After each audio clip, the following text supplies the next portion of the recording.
ఓపీకి వచ్చినప్పుడు గర్భిణీ స్త్రీలు వారి బంధువులు కామన్గా అడిగే క్వశ్చన్, ఎక్సర్సైజ్ చేస్తే వెజైనల్ డెలివరీ అవుతుందా? మరి వాస్తవాలేంటి? ప్రపంచవ్యాప్తంగా ఎన్నో ర్యాండమైజ్డ్ కంట్రోల్ స్టడీస్ జరిగాయి ఎక్సర్సైజ్కి వెజైనల్ డెలివరీకి సంబంధం చెక్ చేయడానికి. 2025లో జరిగిన సిస్టమాటిక్ రివ్యూ ఏం చెప్తుందంటే, వారానికి 150 నిమిషాల పాటు ఏరోబిక్ ఎక్సర్సైజ్ చేసే మహిళలకి, అది వాకింగ్ కావచ్చు, స్విమ్మింగ్ కావచ్చు, సైక్లింగ్ కావచ్చు, యోగా కావచ్చు, 14% ఇంక్రీజ్డ్ వెజైనల్ డెలివరీ ఛాన్స్ ఉందని చెప్తుంది. ఎందుకని?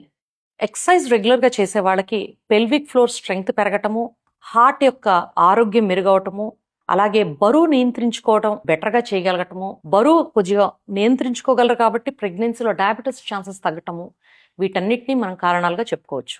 మరి what is the take home message? Exercise చేస్తే వెజైనల్ డెలివరీ ఛాన్సెస్ 14% పెరుగుతాయి. కానీ ఎక్సర్సైజ్ చేసినంత మాత్రాన ఖచ్చితంగా వెజైనల్ డెలివరీ అవుతుందని లెక్క కాదు. ఎందుకంటే వెజైనల్ డెలివరీ అవటానికి రకరకాల parameters important. For example, mother age, mother BMI, baby wait, baby position, మదర్కి బేబీకి ఇతర కాంప్లికేషన్స్ ఏమైనా ఉన్నాయా, వీటన్నిటిని చెక్ చేసి మీ ఆబ్స్ట్రిక్షన్ మీకు వెజైనల్ డెలివరీ సేఫా కాదా డిసైడ్ చేస్తారు.